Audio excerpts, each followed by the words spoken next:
హ్యావ్యూస్ Kannada star cine hero Darshan నిజంగా అసలు మనిషి కాదండి. Feeling very very bad. ఎంత అంటే ఈరోజు పోస్ట్ మార్టం రిపోర్ట్లో చూస్తే పాప రేణుకా స్వామి అనేవాడిని, నేను రేణుకా స్వామి అనేవాడిని డే 1 నుంచి వాడు తప్పు చేశాడు అంటున్నా. ఎంత తప్పు చేసినా కానీ ఇంత ఘోరంగా ఏంట్రా నాయన. సరే దురద పిచ్చి ఇంకేదైనా కానీ అలా మెసేజ్లు పెట్టి ఇబ్బంది పెడుతున్నాడు. పోలీస్ స్టేషన్ కంప్లైంట్ ఇచ్చి లోపలికి కొల్లబడి పిచ్చి అయిపోయేది. లేదు నువ్వు కిడ్నాప్ చేసావు, అది చేపేస్తావు సార్ చేపించావు, వాడు తప్పు ఒప్పుకున్నాడు, కాళ్ళ మీద పడుతున్నాడు, క్షమించమంటున్నాడు, ఇంకెప్పుడు చేయను అంటున్నాడు. దెన్ ఫ్లోలోనో కోపంలోనో దెబ్బ కొట్టు 2 దెబ్బలు కొట్టు అయిపోయింది, వదిలేయాల్సింది కదా. వదిలేసని చెప్పి దర్శనం అంటాడు. అదేమంటే డబ్బులు కూడా ఇచ్చాడట వెళ్ళమని. కానీ పోస్ట్ మార్టం తెలియదండి తెలుసా అండి. ఘోరాతి ఘోరంగా అతను బతికొండగానే కనుడు షాక్ పెట్టారు. ఎవరు? పవిత్ర గౌడ్ అండ్ దర్శన్ ఇద్దరు కలిపి ఎంతగా వేధించారంటే, ఎంతగా హింసించారంటే అతను ఘోరాతి ఘోరంగా అప్పటికే ఆ కిడ్నాప్ చేసిన ముఠా కొట్టారు. దర్శనం వచ్చి రాగానే కొట్టాడు, పవిత్ర కూడా వచ్చి రాగానే కొట్టారు. స్టిల్ బతికొన్నాడని చెప్పేసి కరెంట్ షాక్ సినిమాలాగా పెట్టి తీయటం చేస్తారే అలా చేశారు. అలా అతను ఒంటి మీద 9కి పైగా గాయాలు ఉన్నాయి, తలలో బ్లడ్ క్లాట్ అయింది. అంటే శరీరానికి సంబంధించి కరెంట్ షాకులు పెట్టి తల మీద ఘోరంగా కొట్టి ఇవన్నీ ఒకటైతే అతను గొంతులో వచ్చేసి ఎముకలు ఇరుక్కున్నాడు. ఏంటంటే అతను వచ్చేసి వెజిటేరియన్ తింటాడు, నాన్ వెజ్ తినడు. అటువంటి అతనికి నోట్లో మాంసం కుక్కి ఎముకలు కూడా కుక్కి అసలు నరకం కూడా కాదండి, అంతకమించి ఏదైనా ఉంటే అంత దారుణంగా ఇతన్ని చంపారు. ఇప్పుడు దర్శన్కి పవిత్ర గౌడికి సంబంధించి ఎక్యూజ్డ్ 1 ఎక్యూజ్డ్ 2 వీళ్ళే కనిపిస్తూ ఉన్నారు ఇక్కడ. ఆమె ఏమన్నా ఇతను A2నా, లేదా ఇతను ఏమన్నా అతను A2 ఆమె A2నా కాదు, మెయిన్గా ఇద్దరే ఇంక ఇక్కడ. అయితే పవిత్ర గౌడికి కొంచెం అటు ఇటుగా శిక్ష కొంచెం తక్కువ పడవచ్చు కానీ దర్శన్ మాత్రం కఠిన శిక్ష పడే అవకాశం అయితే ఉంది.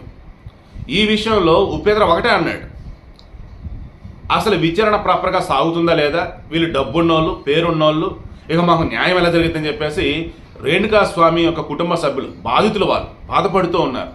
సో విచారణ ఎలా జరుగుతుంది ఏంటంటే వీడియో షూట్ చేసి వాళ్ళకి చెప్పండి, లేదా లోపల వాళ్ళకి తెలియకుండా బయట ఉన్న వీళ్ళకి కనిపించేలాగా సెటప్ అన్న చేయండి. బాధితులకి తెలియాలి మాకు న్యాయం జరుగుతుంది, విచారణ ప్రాపర్గా జరుగుతుంది అని చెప్పేసి.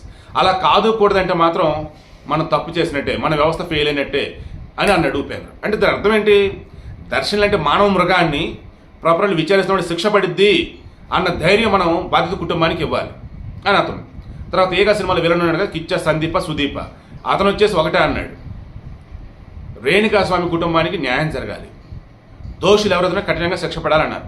దోషి కూడా దర్శనం పవిత్ర కూడా ఇంకెవరు కనిపిస్తున్నారు.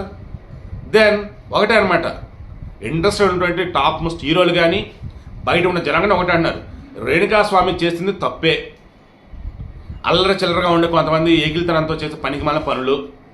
అతను మెయిన్ ఏంటి, నా ఫేవరెట్ హీరో దర్శను, అతనికి ఆల్రెడీ పెళ్ళయి విజయలక్ష్మి అనే భార్య ఉంది, వాళ్ళు కొడుకున్నారు, సో వాళ్ళ ఫ్యామిలీ కదా, నువ్వేంటి మధ్యలో అని చెప్పేసి పవిత్ర ఓడిని ఇబ్బందికి గురి చేశాడు. ఓకే, దాన్ని కంప్లైంట్ ఇవ్వాల్సింది పోలీసులు చూసుకునే వాళ్ళు.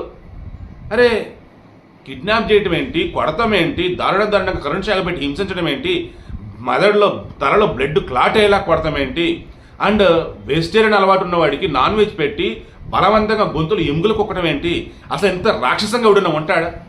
నరకంలో దెయ్యాలు రాక్షసులు అనేది అంటూ ఉంటారు చూసారా, వాళ్ళు కూడా ఇలా చేయరు కదా. ఒరే నువ్వు మనిషివేనారా, అసలు నీకు ఇంకా బయట ఉండే హక్కు ఉందారా అన్నట్టుగాని ఇప్పుడు అంత పోస్టులు పెడుతూ ఉన్నారు. నాకు కూడా అదే అనిపిస్తుంది. నేను డే 1 కూడా చెప్పాను, రేణుకా స్వామి అన్నట్టు చేసిన తప్పే, నో డౌట్. కానీ ఇదేంట్రా బాబు ఇంత ఘోరంగా అసలు. సో ఇప్పుడు దర్శనికి కొంచెం కఠిన శిక్ష పడే అవకాశం ఉంది, పవిత్ర గౌడ్ కూడా అంతే. పవిత్ర కూడా ఆల్మోస్ట్ సినీ కెరీర్ అయిపోయినట్టే. దర్శన్ సంజయ్ దత్ కానీ అక్రమ ఆయుధాల కేసులో జైల్లో ఉన్న తర్వాత బయటికి రాగానే బ్రహ్మాండంగా సినిమాలు పడ్డాయి. అలాగే దర్శన్ కూడా జైల్లో ఉండి బయటికి రాగానే సినిమాలు పడతాయో లేదంటే టీచర్స్ ఇటువంటి వాడి సినిమాలు ఇవ్వకూడదని చెప్పేసి వాళ్ళు ఆపుతారో, let's wait and see.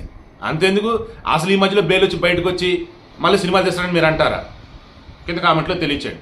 But Darshan అనేటువంటి మానవ మృగాన్ని బయట ఉండేవాడు వాడు కఠిన శిక్ష పడాలని చెప్పేసి అటు ఉపేంద్ర అండ్ అటు సుదీప్ ఇండైరెక్ట్గా కొంచెం గట్టిగానే ఫైట్ చేస్తూ ఉన్నారు.